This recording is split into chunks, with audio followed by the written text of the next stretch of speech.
جن زادہ قسط نمبر 2۔ لیکن اسے یاد نہ آیا کہ یہ آواز اس نے کہاں سنی تھی۔ البتہ وہ الفاظ اب بھی اس کے کانوں میں ابھر رہے تھے۔ وہ بدحواس سے کھڑی ہو گئی اور پھر اس کے منہ سے آواز نکلی، کون ہے؟ لیکن اسے کوئی جواب نہیں ملا۔ البتہ اسے وہ چپ چاپ اور سایہ دکھائی دیا گیا۔ ایک بار پھر وہ بوکھلا گئی۔ اس نے بوکھلائے ہوئے انداز میں چاروں طرف دیکھا۔ چلچلاتی دھوپ اور لو کے تپیڑوں کے علاوہ اور کچھ نہیں تھا۔ پھر اس کی نگاہ درخت کی طرف اٹھ گئی۔ ممکن ہے کوئی اور درخت کے اوپر چھپا ہوا ہو اور اسے پریشان کر رہا ہو، لیکن اوپر بھی کسی کا وجود نہیں تھا۔ درخت بالکل صاف پڑا ہوا تھا۔ ایک دم اسے کچھ خوف کا احساس ہونے لگا اور وہ چارپائی سے دور ہٹ گئی۔ وہ پتھر اب بھی اس کے پاس موجود تھا۔ تھوڑی دیر تک وہ ادھر ادھر دیکھتی رہی۔ تحد نظر کسی کا وجود نظر نہیں آیا تو وہ تیز تیز قدموں سے صدر دروازے کی جانب چل پڑی اور پھر دوبارہ اپنے کمرے میں آ گئی۔ اس کا سینہ پھول رہا تھا۔ سانس بہت تیز ہو گیا تھا۔ بات ہی اتنی عجیب تھی۔ اسے اپنے کانوں پر بھروسہ نہیں تھا۔ اس نے صاف طور پر شکریہ اور اس کے بعد کے الفاظ سنے تھے۔ کافی دیر تک وہ اسی طرح کھڑی حیرت سے کانپتی رہی۔ پھر اس کی نگاہ گھڑی کی جانب اٹھ گئی۔ 4 بجنے میں صرف 10 منٹ باقی تھے۔ وہ سب کچھ بھول کر خود کو باورچی خانے کے لیے تیار کرنے لگی۔ بدن پر اب بھی ہلکی ہلکی کپکپاہٹ طاری تھی۔ مٹھی میں دبے ہوئے پتھر کو اس نے مسحری کی سائڈ ریک میں رکھ دیا اور باتھ روم میں چلی گئی۔ ٹھنڈے پانی کے چھینٹوں نے چہرے کی تمتماہٹ کو بڑا سکون دیا۔ وہ کافی دیر تک چہرے اور آنکھوں کو پانی سے نم کرتی رہی، پھر تازہ دم ہو کر باہر نکل آئی۔ پورے 4 بجے تھے۔ کمرے سے نکل کر وہ باورچی خانے میں پہنچ گئی۔ باورچی خانے میں داخل ہو کر اس نے اپنے ذہن سے کچھ دیر پہلے والا واقعہ ختم کر دیا اور اپنے ذہن میں شام کی چائے کے لیے فرمائشات کی اس فہرست کو ٹٹولا جو گھر کے حاکموں نے اسے دی تھی۔ سب کی فرمائشیں پورا کرنا لازمی تھا، چنانچہ وہ جلدی جلدی تیاری کرنے لگی۔ ٹھیک 5 بجے وہ خوبصورت ٹرالی کو انواع اقسام کے لازمات سے سجائے مشیرہ بیگم کے بڑے کمرے میں پہنچ گئی۔ باہر کا موسم ابھی تک گرم تھا، اس لیے ان پر چائے پینے کا سوال ہی پیدا نہیں ہوتا تھا، اور پھر یوں بھی گرمیوں میں تو 5 بجے دوپہر ہوتی ہے۔ برف کی طرح ٹھنڈے کمرے میں سب لوگ صوفوں پر بیٹھے کہکہے لگا رہے تھے۔ جو ہی وہ اندر داخل ہوئی، کہکہے ایک لمحے کے لیے رک گئے اور پھر جاری ہو گئے، جیسے اسے یہ احساس دلایا جا رہا ہو کہ اس کی یہاں آمد سے کسی کے مشوروں پر کوئی اثر نہیں پڑا اور وہ کوئی اہمیت نہیں رکھتی۔ وہ ان تمام باتوں کی عادی تھی، اس لیے اس نے کسی کی طرف توجہ نہیں دی۔ یہ تو روز کا معمول تھا۔ وہ اپنے کاموں میں مصروف رہی۔ اس نے سلیقے سے سینٹر ٹیبل درست کی، چائے اور دوسری چیزیں سرو کر دیں۔ باورچی خانے کی گرمی میں اس کا چہرہ تمتما کر الگ ہو گیا تھا، خشک ہونٹ اور ببھوکا چہرہ، اور اپنی اس ادا میں بھی وہ بے حد حسین لگ رہی تھی۔ اس گرمی میں بھی تمہیں میک اپ کی فرصت مل جاتی ہے، نظم نے طنزیہ انداز میں کہا۔ Make up? اس نے حیرت سے نظم کو دیکھا۔ اس نے تو زندگی میں بھی کبھی میک اپ نہیں کیا۔ میرا رنگ ہی ایسا ہے۔ اجی، ایک بات ہے، تم لوگ سونے کے نوالے میں بھی کھاؤ تو ایسا رنگ نہ نکال سکو۔ اللہ میاں بھی بعض اوقات خوب مذاق کرتا ہے۔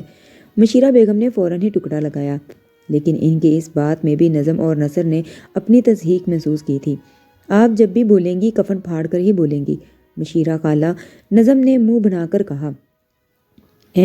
میں نے کیا بات کہہ دی؟ وہ دونوں منہ بنا کر خاموش ہو گئیں۔ وہ باہر نکل آئی۔ ابھی بہت سے کام تھے، سورج ابھی بھی قہر برسا رہا تھا، لیکن وہ گرمی سے بے خبر کاموں میں مصروف ہو گئی۔ شام ہوئی اور پھر رات ہو گئی۔ اس دوران اپنے شدید ترین مصروفیات کی بنا پر وہ سب کچھ بھول گئی تھی۔ درخت کے نیچے ملنے والا پھر شکریہ کے وہ الفاظ، کوئی بات اسے یاد نہیں رہی۔ 11 بجے کے قریب جب سب کے سب اپنی اپنی خوابگاہوں میں چلے گئے، تب اسے فرصت ملی اور وہ اپنے کمرے کی طرف چل پڑی۔ کمرے میں پہنچ کر اس نے گہری گہری سانسیں لیں۔ دن بھر کی تپش کے بعد کمرہ اب بالکل ٹھنڈا ہو چکا تھا۔ وہ خاموشی سے مسحری پر بیٹھ گئی۔ آئینہ سامنے موجود تھا۔ اس نے فخریہ نگاہوں سے اسے دیکھا۔ اس کا ہمدم اور مونس اس کا آئینہ ہی تو تھا جو اس کو بھی اس کی اہمیت کا احساس دلاتا تھا، اور وہ سوچنے لگتی تھی کہ کچھ بھی ہو وہ اب بھی ان سب سے زیادہ اچھی اور باوقار ہے لگتی ہے۔ شاید ان کی ضروریات سے زیادہ جلن کی وجہ یہی تھی۔ دادی اماں کے انتقال کے بعد خاص طور سے اس کے لیے سادہ اور معمولی کپڑے کے لباس بنتے تھے، جسے دوسری نگرانیوں کے پاس ہوا کرتے تھے۔ یہ بات اس نے فوراً ہی محسوس کر لی تھی، لیکن مزاج ایسا تھا کہ کسی بھی سلسلے میں اعتراض نہیں کر سکتی تھی۔ ہاں، اس کی مرحوم ماں کے چند جوڑے اب بھی موجود تھے، قیمتی جوڑے جو نہ جانے کیوں اس لیے نہیں لیے گئے تھے۔ اس سے پہلے اسے کبھی بھی اس طرح کے جوڑے پہننے کی خواہش نہیں ہوئی تھی، لیکن آج نہ جانے کیوں اس کا دل چاہا کہ کوئی اچھا لباس پہنے، اور یہ خواہش اتنی شدید ہوئی کہ وہ اس سے باز نہ رہ سکی۔ اس نے الماری کھول کر ایک خوبصورت جوڑا نکالا اور غسل خانے میں جا کر اسے پہننے چلی گئی۔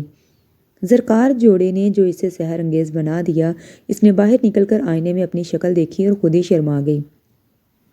کاش اس وقت اسے دیکھنے والا کوئی ہوتا اور ایمانداری سے اس کے بارے میں کچھ کہہ سکتا، اس نے سوچا، اور دفتر اسی وقت ایک آواز اس کے کانوں میں گونج اٹھی، چشمے بد دور۔ وہ گرتے گرتے بچی تھی۔ یہ آواز بالکل صاف شفاف آئی تھی۔ اس نے گھبرائے ہوئے انداز میں دروازے کی طرف دیکھا، لیکن دروازہ تو اندر سے بند تھا۔ اس نے مسحری اور پھر کمرے کے کونوں میں دیکھا، لیکن کوئی نہیں تھا۔ یہ میرے کان کیوں بجنے لگے ہیں آخر؟ اس وقت شکریہ کی آواز، اور اس تصویر کے ساتھ ہی اچانک ہی ایک اور نیا انکشاف ہوا۔ شکریہ والی آواز اور اس آواز سے بالکل بھی مختلف نہیں تھی۔ اس سے پہلے بھی اس نے یہ آواز سنی تھی، اب پہلی بار اس پر غور کیا تھا۔ آہ، یہ نرم نرم انداز! یہ آواز اس سے پہلے بھی اس نے سنی تھی، وہاں جب ایک دو ہتھڑ اس کے جسم پر پڑا تھا اور وہ گرتے گرتے بچی تھی۔ کسی نے اسے اپنے بازوؤں میں تھام لیا تھا، مگر کون تھا وہ؟ کیا صرف وہم؟ کیا صرف وہم تھا؟ لیکن اس وقت تو اس کا لمس بھی محسوس کیا تھا، اور آواز جس میں اسے نصیحت کی گئی تھی کہ وہ یہاں نہ آئے۔ کون ہے وہ؟ نہیں، بالکل نہیں، میں کچھ پاگل ہو گئی ہوں۔ شاید مجھے کچھ عجیب سا احساس ہونے لگا ہے۔ اس نے پھر دل کو تسلی دی اور آئینے کے سامنے سے ہٹ آئی۔ رات اپنی تھی، اب کسی کے بلانے کے امکانات نہیں تھے، چونکہ سب خواب گاہوں میں جا چکے تھے۔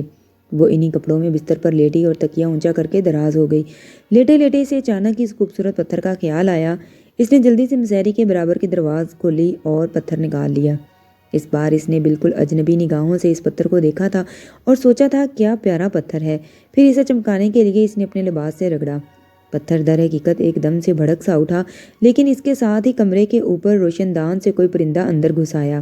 وہ حیرانی سے اس پرندے کو دیکھنے لگی۔ پرندہ فضا میں کئی چکر لگا کر اس روشن دان سے باہر نکل گیا۔ لیکن بات صرف اتنی ہی نہیں تھی۔ اس کے بعد اچانک اور 2-3 پرندے اندر گھس آئے اور وہ سکتے کے عالم میں انہیں دیکھتی رہ گئی۔ اسے اندازہ ہو گیا کہ یہ چمگادڑیں ہیں۔ ان میں سے 3 چمگادڑیں نیچے اتر آئیں اور اچانک ان کی جسامت بڑھنے لگی۔ عشیرہ کا دل کن پٹیوں میں دھڑک رہا تھا۔ وہ انتہائی خوف زدہ ہو گئی تھی اور اس کی نگاہوں سے دہشت جھانکنے لگی تھی۔ اس نے بغور دیکھا کہ یہ چمگادڑیں انسانی حیت اختیار کرتی جا رہی ہیں۔ عجیب سی شکلیں تھیں ان کی۔ اس نے چیخنے کی کوشش کی، لیکن اس کی آواز بھی دہشت کی وجہ سے نہ نکل سکی۔ خوف سے اس کے پورے جسم کے رونگٹے کھڑے ہو گئے تھے۔ اس وقت ایک چمگادڑ نے گردن خم کر کے کہا کہ ہم سے ڈرنے کی ضرورت نہیں ہے عشیرہ، ہم تمہارے اپنے ہیں، ہم کسی بھی حالت میں تمہیں کوئی نقصان نہیں پہنچائیں گے، تمہارے ایک اشارے پر بڑے سے بڑا کام کر دیں گے، ہم سے بالکل خوف نہ کھاؤ، کاش ہم کسی خوبصورت شکل میں تمہارے سامنے آتے اور تم ہم سے خوفزدہ نہ ہوتیں۔ عشیرہ یہ تمام باتیں سن رہی تھی۔ بڑے صاف شفاف الفاظ تھے اور وہ دیکھ رہی تھی کہ یہ الفاظ ان چمگادڑوں کے منہ سے ہی نکل رہے ہیں۔ ان کے انداز میں یقیناً احترام تھا۔ اس نے سوچا کیا وہ پاگل ہو گئی ہے؟ کیا یہ خواب ہے؟ وہ آنکھیں ملنے لگی، لیکن وہ خواب نہیں تھا۔ در حقیقت عجیب و غریب مخلوق اس کے سامنے تھی۔ ان کی شکلیں بے شک بھیانک تھیں، لیکن الفاظ اور لہجہ بے حد نرم۔ عشیرہ کو اچانک ہی یوں لگا جیسے اس کے اندر کی ہمت کی ایک لہر بیدار ہوتی جا رہی ہو۔ وہ ہمت کر کے بولی، تم کون ہو؟ ہم تمہارے خادم، تمہارے غلام، ہمیں حکم دو، ہم کیا کریں؟ ہم تمہارے لیے سب کچھ کر سکتے ہیں عشیرہ، ہمیں حکم دو۔ مگر تم تو پرندے ہو، وہ معصومیت سے بولی۔ ہم کیا ہیں اس کا اندازہ تمہیں ابھی نہیں ہو سکے گا عشیرہ، ہمیں ہمارے مالک نے بھیجا ہے۔ مالک؟ وہ کون؟ افسوس ہمیں یہ بتانے کی اجازت نہیں ہے، جواب ملا۔ مگر میری بات تو سنو، میں ہمیں حکم دیں عشیرہ، ہم آپ کے لیے کیا کریں؟ دیکھو میں ڈر رہی ہوں، مجھے ڈر لگ رہا ہے، میرے بدن نے پسینہ چھوڑ دیا ہے، میں بے ہوش ہو جاؤں گی۔ نہیں، آپ ہم سے بالکل خوف نہ کھائیں، غلاموں سے خوف نہیں کھایا جاتا۔ مگر تم میرے غلام کہاں سے ہو گئے؟ یہ بتانے کی ہمیں اجازت نہیں ہے، وقت آنے پر آپ کو سب کچھ معلوم ہو جائے گا۔ اور وہ وقت کب آئے گا؟ بہت جلد جب ہمارے آقا کا حکم ہوگا۔ میری بات تو سنو عشیرہ، آپ ہمیں اجازت دیجیے، اور جو لوگ آپ کے ساتھ برا سلوک کرتے ہیں ہم ان کے ساتھ برا سلوک کریں۔ میں صرف ایک بات جانتی ہوں، میں نہ بے وقوف ہوں نہ خوابوں میں رہنے والی۔ یہ سب کچھ جو میں سن رہی ہوں اور جو کچھ میں دیکھ رہی ہوں، خواب ہے کہ حقیقت؟ یہ سب کچھ حقیقت ہے، آپ کے برے دن گزر گئے، اب کوئی آپ کو آنکھ نہیں دکھا سکے گا، ہم آپ کی خدمت گار ہیں، ہم آپ کی خدمت کے لیے ہر وقت حاضر ہیں۔ عشیرہ خشک ہونٹوں پر زبان پھیرنے لگی۔ عجیب و غریب پرندے ایک کارنس پر بیٹھ گئے تھے اور اس طرح گردن چکائے ہوئے تھے جیسے وہ واقعی اس کے غلام ہوں۔ کبھی کبھی عشیرہ کے ہونٹوں پر ایک مسکراہٹ چمک اٹھتی تھی اور وہ سوچتی تھی کہ اگر یہ خواب ہے تو واقعی اس سے انوکھا اور کوئی خواب نہیں ہو سکتا۔ وہ خوابناک آنکھوں سے اسے دیکھتی رہی اور پرندے اسی طرح بیٹھے رہے۔ پھر ان میں سے ایک پرندے نے کہا کہ ہمیں کوئی کام بتائیے، آپ کا کوئی بھی کام کر کے ہمیں خوشی ہوگی۔ عشیرہ ہنسنے لگی۔ پھر اس نے کہا، بھلا میں تمہیں کیا کام بتاؤں؟ تم کیا کام کر سکتے ہو؟ وہ سارے کام جن کی آپ کو ضرورت ہو۔ آپ بے دھڑک ہمیں اپنے کام بتائیں۔ تم ننھے ننھے سے پرندے، بے شک تمہاری شکلیں انسانوں جیسی ہیں، لیکن تمہارے پاؤں تو انسانوں جیسے نہیں ہیں۔ ان ننھے ننھے ہاتھ پاؤں سے بھلا تم کیا کام کر سکتے ہو؟ وہ سب کچھ جس کا علم آپ ہمیں دیں گی۔ چلو ٹھیک ہے، جب مجھے کوئی کام ہوگا تو میں تمہیں بتا دوں گی، اب تم جاؤ۔ عشیرہ نہ جانے کیوں کچھ بے خوف سی ہو گئی تھی۔ شاید اب اسے یقین ہو گیا تھا کہ وہ کوئی دلچسپ خواب دیکھ رہی ہے، ایک ایسا خواب جو جاگتی آنکھوں سے بھی دیکھا جا سکتا ہے۔ وہ ان پرندوں کو دیکھتی رہی اور پرندے اپنی جگہیں تبدیل کرتے رہے۔ پھر ان میں سے ایک نے کہا کہ ہم حاضر ہوتے رہیں گے، اگر آپ ہم سے خوف کھاتی رہیں تو آپ کو تکلیف ہوگی۔ آپ دل سے خوف نکال دیں، ہمارے جانے کے بعد آپ کو نیند نہیں آئے گی، آپ یقیناً ہمارے بارے میں سوچتی رہیں گی، اس لیے آپ یہ شربت پی لیں، آپ کو پرسکون نیند آ جائے گی۔ ان میں سے ایک نے ہاتھ بڑھایا اور عشیرہ نے اس کے ہاتھ میں سے ایک خوبصورت بلوری گلاس دیکھا جس میں ہلکے گلابی رنگ کا کوئی شربت تھا۔ عشیرہ حیران ضرور ہوئی، لیکن نہ جانے کیوں اس کا ہاتھ گلاس کی جانب بڑھ گیا۔ دودھ جیسے گاڑھے شربت سے نفیس خوشبو اٹھ رہی تھی۔ نہ جانے وہ کیا تھا۔ اس نے ان تینوں کو دیکھا اور گلاس ان کے ہاتھوں سے لے کر منہ سے لگا لیا۔ پھر گلاس اسی وقت ہٹا جب شربت ختم ہو گیا۔ اتنا خوش ذائقہ شربت اس سے پہلے اس نے کبھی نہیں پیا۔ ایک لمحے میں ایسے محسوس ہوا جیسے اس کا جسم پھول کی طرح ہلکا ہو گیا ہو، پورے بدن میں ایک خوشگواری کیفیت پیدا ہو گئی تھی۔ پھر اچانک اس کی آنکھیں بوجھل ہونے لگیں۔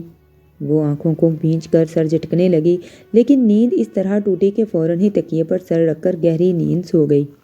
پھر صبح جب اس کی آنکھ کھلی تو دھوپ کا ایک دھبا اس کی مسحری کے سامنے دیوار پر موجود تھا۔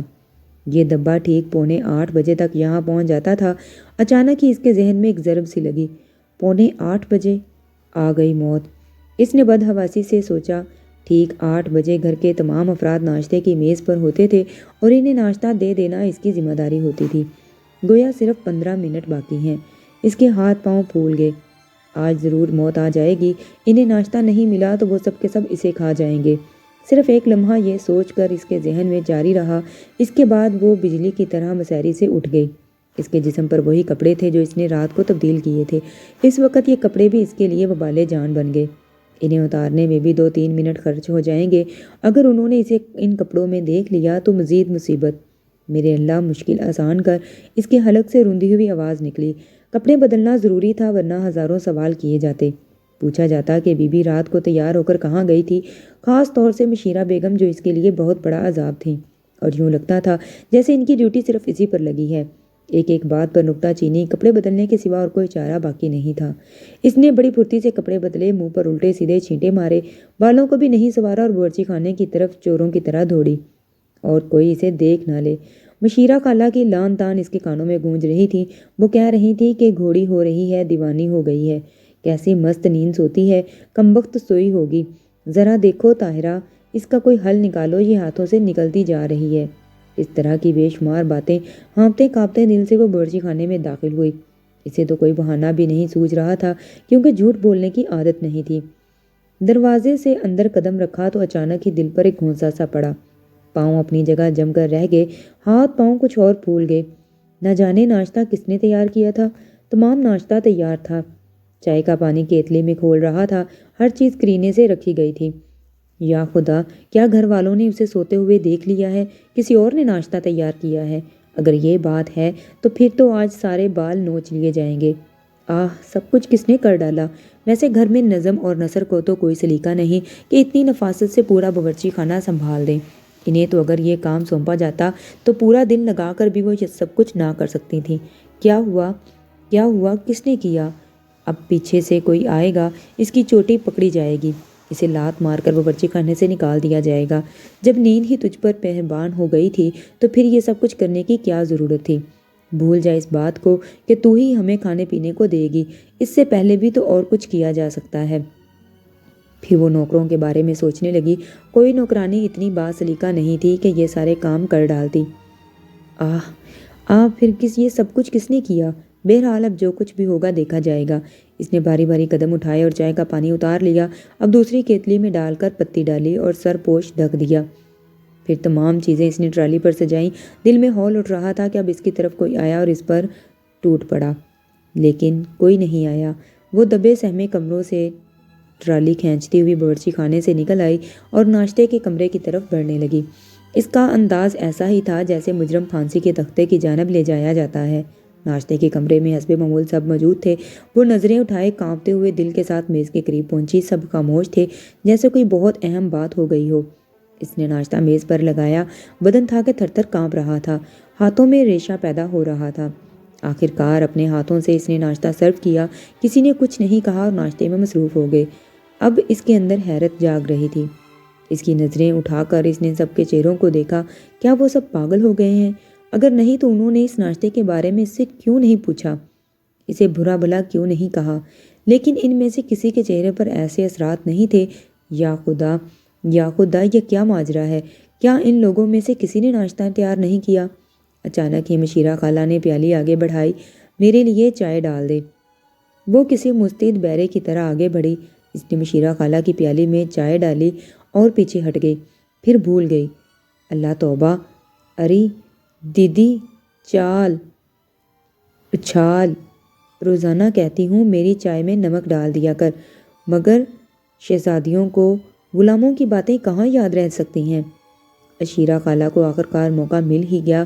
اس نے جلدی سے اپنی غلطی محسوس کی اور نمک دان سے تھوڑا سا نمک نکال لیا، لیکن مشیرہ خالہ کو جلن نکالنے کا بہترین موقع ملا تھا۔ وہ اس موقع کو ہاتھ سے کیسے جانے دیتی؟ انہوں نے لپک کر اس کے ہاتھ سے نمک دانی چھین لی۔ بس احسان مت کر میرے اوپر، اب تو میں بھی ڈال سکتی ہوں، تیری زحمت کرنے کی کیا ضرورت؟ وہ نمک دانی لے کر کری پر نمک ڈالنے لگی، لیکن نہ جانے کری کیسے پیچھے کھسک گئی۔ مشیرہ خالہ بری طرح نہ گریں۔ گرتے گرتے انہوں نے میز کی ٹاپ پکڑنے کی کوشش کی، لیکن چائے کی پیالی ہاتھ میں آ گئی۔ نتیجے میں وہ نگر میں اور چائے ان کے اوپر۔ مشیرہ خالہ کی چیخوں نے آزمین آسمان ایک کر دیا۔ چائے کھولتی ہوئی تھی اور ان کے چہرے اور سینے پر پڑی تھی۔ وہ زناکے یہ ہوئے بکرے کی طرح ڈکارتے اور کبوتر کی طرح پھڑپڑاتی ہوئی لوٹنے لگی تھی۔ سب لوگ اپنی اپنی کرسیوں سے اٹھ کر ان پر دوڑ پڑے۔ طاہرہ بیگم ہانپتی ہوئی بولی، ارے یہ ناشکری جو کچھ نہ کرا دے کم ہے۔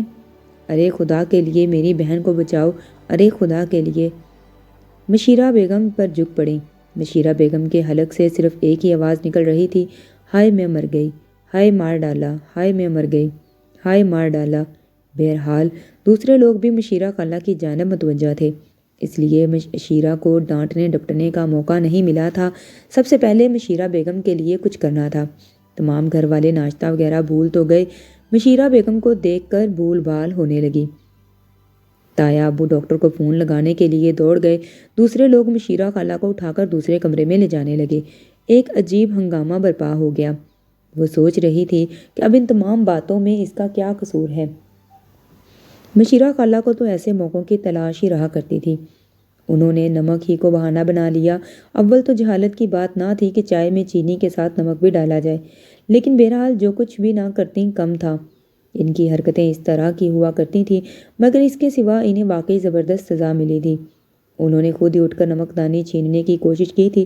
کرسی یقیناً ان کے پاؤں سے نیچے کھسک گئی تھی اور اسے دوبارہ برابر کرنا بھول گئی تھی۔ حالانکہ مشیرہ خالہ کے اوپر گرنے والی چائے سے پیدا ہونے والے اثرات کا بخوبی اندازہ تھا۔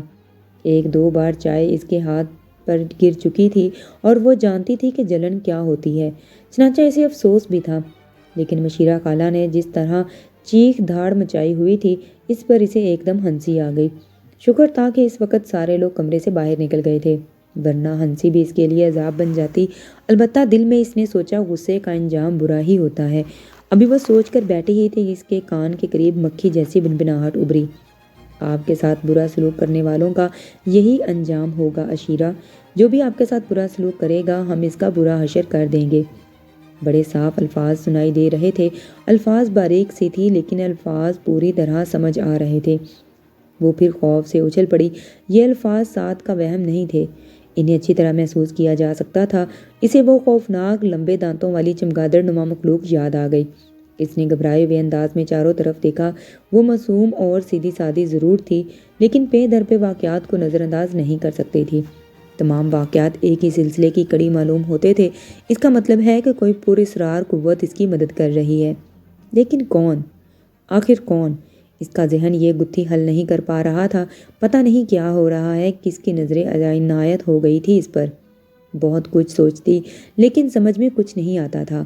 املی کے درخت کے نیچے سے ملنے والا پتھر، وہ پراسرار آواز، رات کو نظر آنے والی وہ خواب نما سچائی، شربت اور پھر صبح کو ناشتے کی تیاری، یہ سب کیا ہے؟ اس کا دل لرز رہا تھا، لیکن دل ہی کے کسی گوشے میں ایک خوشی پھوٹ رہی تھی، ایک انجانی سی خوشی۔ وہ کون ہے جو اس کا اتنا ہمدرد ہے اور وہ نگاہوں کے سامنے کیوں نہیں آتا؟ وہ دلکش آواز جیسے اسے نے شاہ غازی کے مزار پر سنا تھا، جو اس کے بعد بھی اسے سنائی دی تھی، وہم نہیں سچائی تھی۔ بہت دیر تک وہ ناشتے کی میز کے پاس کھڑی سوچتی رہی۔ پھر بھی چند لمحوں کے بعد طاہرہ بیگم اندر داخل ہوئیں۔ ان کا موڈ بری طرح خراب تھا۔ اب یہاں کیوں کھڑی سوگ بنا رہی ہو؟ جا خوشی سے ناچ گا، عیش کر، تیری تو دلی مراد پوری ہوئی ہے۔ ہمیں کوئی تکلیف ہوتی ہو تو تجھے۔ ابھی ان کا جملہ پورا نہیں ہوا تھا کہ بری طرح اچھل پڑی اور پھر مسلسل اچھلنے لگی۔ اس کے ساتھ ہی ان کے منہ سے ارے ارے نکل رہا تھا۔ اچھے خاصے بھاری بدن کی مالک تھیں، اتنے وزن کے ساتھ اچھلنا ایک مشکل کام تھا، لیکن اس وقت وہ اس طرح اچھل رہی تھیں جیسے پیروں کے نیچے اسپرنگ لگے ہوئے ہوں۔ ساتھ ہی ان کے منہ سے ارے ارے کی آوازیں نکل رہی تھیں۔ پھر انہوں نے انتہائی کسیلے لہجے میں، ارے کمبخت، دیکھ تو صحیح میری قمیض میں کیا گھس گیا ہے۔ تب عشیرہ کو معلوم ہوا کہ ان کے اچھلنے کی وجہ کیا ہے۔